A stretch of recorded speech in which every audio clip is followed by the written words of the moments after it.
Warning! The following contains flashing lights, loud noises, and the opinions of a retard with too much free time. Throughout the history of mankind, there were many great warrior poets who have attempted to understand and explain the nature of warfare. Already 5 centuries before the Great Kneeling, Sun Tzu had conceded that all warfare is based. In the great times of the Crusades, Amalric had advanced to accepting the now venerable solution of killing everyone and letting God sort him out. By the end of World War I, Nernst figured out that the appropriate solution to angry Frenchmen is spicy air. And in the 70s, Duval gave us all the smell of napalm in the morning. But none of these people have come even close to putting the nature of war into words, for they were limited by not being Japanese enough to state the truth in the fullest. War bad, planes rad.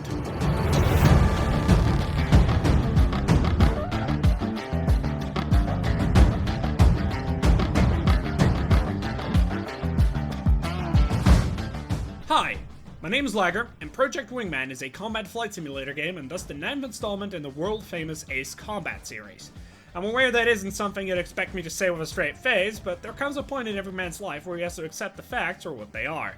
And considering the genre is one series that currently gets about one release a decade, I'm gonna call this one right here and now and not even bother using the words alike or similar, because there really is just that little point.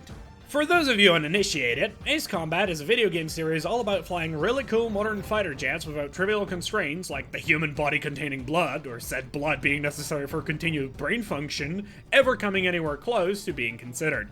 It is also anime in that finely subtle way of, we swear this isn't the real world, see, we put the word strange in front of it, please ignore the abundance of railguns and nuclear warheads going off. Most importantly, however, it allows you to experience all of the delicious war crimes from the right perspective. A bird's eye view. Project Wingman isn't actually an Ace Combat game though, so while I'll continue to judge it as such, the suits over at Bandai Namco want you all to know that they didn't hire these 3 guys, but after seeing what they did to Star Wars Squadrons, they desperately wish they had. Yeah, that's right. This game was made on a Kickstarter-induced budget of about $100,000 by a group consisting of one writer and producer, one music composer, and the guy who actually made the game. If that tastes faintly of the impossible to you, then congratulations, you've become just as jaded and cynical as I have over this whole gaming industry thing. And you're, luckily enough, also wrong. Wingman might openly flaunt its heritage, but by no means lets itself be bound down by it. It's easier to treat it as a spin-off, really, mostly due to the emphasis on innovating on the systems laid out by its now decades-old predecessors, instead of merely rehashing them to perfection. Well, it mostly doesn't let itself be bound down by it. Playing on a keyboard might be a smidge better than the exercise in futility it once was, but if you've got a controller or a flight stick handy, you'll do yourself a favor by switching over to them. Bombing the fuck out of surrendering troops who have families is much more comfortable that way. Project Wingman works off that rather simple premise it inherited from its not dad. Each of the 20 missions are straightforward sandboxes at their core. You choose a plane, kit it out with an arsenal of missiles that will make a US artillery division blush, and then promptly attempt to distribute all that ammunition to the blips on your radar before one of them manages to turn you, or on the occasion command is feeling merciful, the designated friendlies, into several rapidly descending fireballs. Whether said blips represent the pilots and airship crews you slaughter, or entire vehicle platoons you reduce to smoldering heaps of scrap in a single button click is irrelevant, because violence is a part of you and this is just a video game. How many points did you get? It all happens in a fairly easy to follow pattern. You get told what to expect in a short pre-mission briefing, then pick an appropriate plane to deal with the expected difficulties of your mission and kit it out with special weaponry, be that multi-launch anti-air missiles, bombs, or on the off chance you decide to be a real Chad, flush it firing gun pods. The ground targets cry as you delete them while zooming past at Mach 2, the air targets actually try to dogfight with you and will occasionally manage to survive the first volley before inevitably suffering the same fate, and all throughout you're having a huge amount of fun listening to the radio chatter complain about how much money you're making off the death and destruction you're causing. The core gameplay relies on the tried and tested fact that flying a plane is simply that much fun. And it just works. It might be a poor substitute for actually vomiting your breakfast, lunch, dinner, and assorted innards out and going into G-lock as you pull the stick and free your F-14 into a culbit, but it's a substitute nonetheless. One that is uncomplicated enough even for my last 2 remaining brain cells to enjoy. Honestly, dogfighting is sometimes so easy you start to think, why not bring a frog foot everywhere? It's not like the few planes that...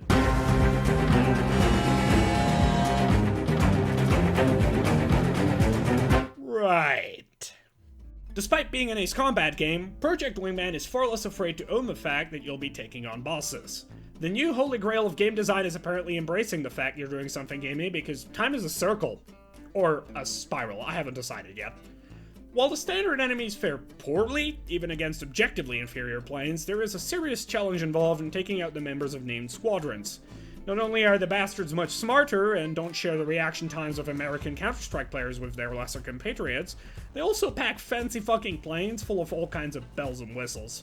Speaking of planes, since we live in a world where nothing is fair, they didn't have the budget for the license to actually use the real things. So unfortunately, you're going to be stuck using the Svukhois, Lockheed Martins, and Accipiters, which definitely aren't the exact same thing as Harriers, trust me. The lawyers checked, and they're never wrong. Actually modeling the behavior of these aircraft directly translates to how much fun you can have with them. The not Harrier's literal inability to stall and the not Tomcat's air brake making turns in one direction easier than in the other are just a tip of the iceberg for the work that goes into portraying the behavior of some of the most advanced war machines known to man. Realism, however, has to have its limits.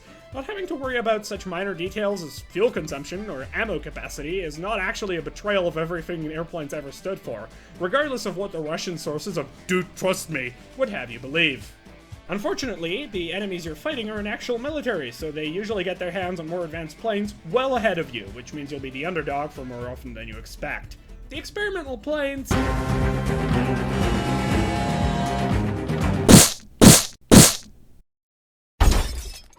As I was saying, well, we've already established that nobody ever suffers any medical consequences of maneuvering in this universe. The amount of G's Crimson Squadron keeps pulling makes you honestly question the laws of physics. Seriously, it just looks like the world got confused enough about whether this is an airplane or not that it simply decided to concede and let it maneuver like a fidget spinner in a lethal dose of cocaine. You need a keen eye and an actual plan to ever stand a chance at landing a shot. The death rays and unending missile volleys only add to the experience. Feels like a genuine victory when you finally manage to catch one of these monstrosities with their pants down and score a kill. Speaking of breaking the laws of physics, it's time for me to introduce you to the world of Project Wingman and its many extremely sensible and realistic features. Chief among them the fact the Ring of Fire just fucking exploded 400 years ago and created Cordium, which now allows everyone to be really big on geothermal energy while also fielding flying fortresses and making the Rate a reality. The beauty of the apocalypse is that it allowed for imminent redistribution of the now literal global power base to the nations which happen to have access to these Endwavium deposits. Cascadia, one of the biggest of these powers, joined the Federation a couple years back, but has since gotten tired of exporting proxy wars all the time, and decided to instead start a homegrown one in order to get off the Fed Boys' wild ride. The cost of not getting fucking tread on, however, is having to hire some mercenaries, which is where you come in. It's probably worth mentioning that everyone in this world hates mercenaries. It might have something to do with them nearly making Outer Heaven happen in Australia a while ago, but your employer conveniently remains neutral on the topic, especially since they're getting their ass kicked. See, the Cascadians never actually realized that a war might require them to fight. They were ready for a spot of like piracy and other assorted terrorist action, but the heavy lifting is apparently better left to mad lads with airdroppable tanks and squadrons of mercenary pilots who are also traitors to your country.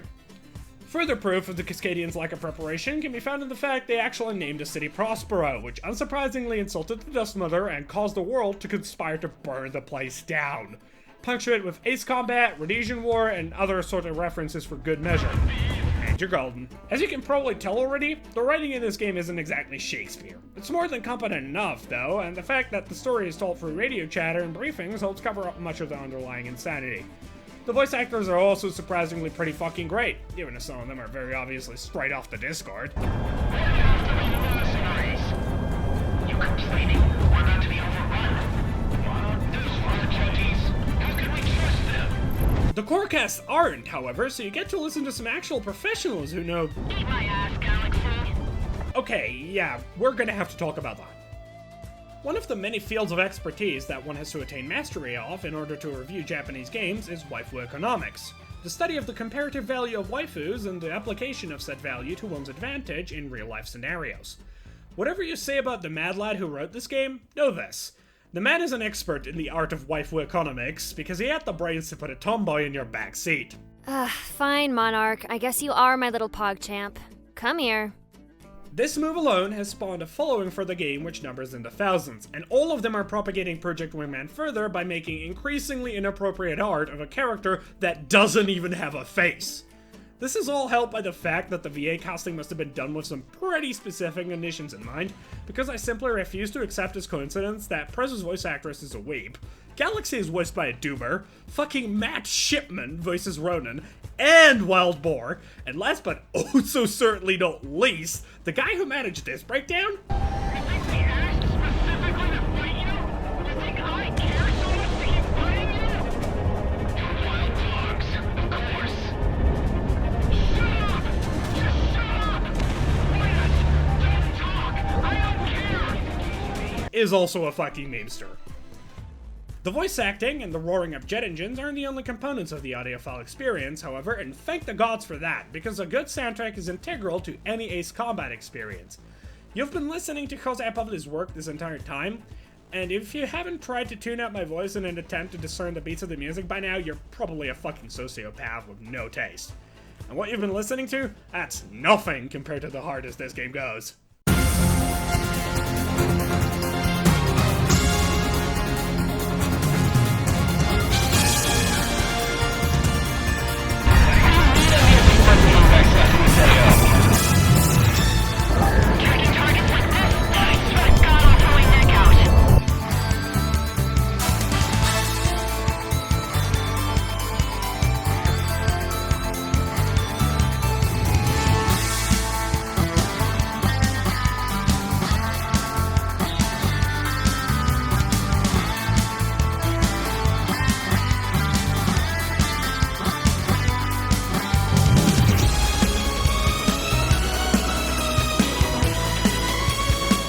Unfortunately, the sound quality doesn't mean it looks all that great.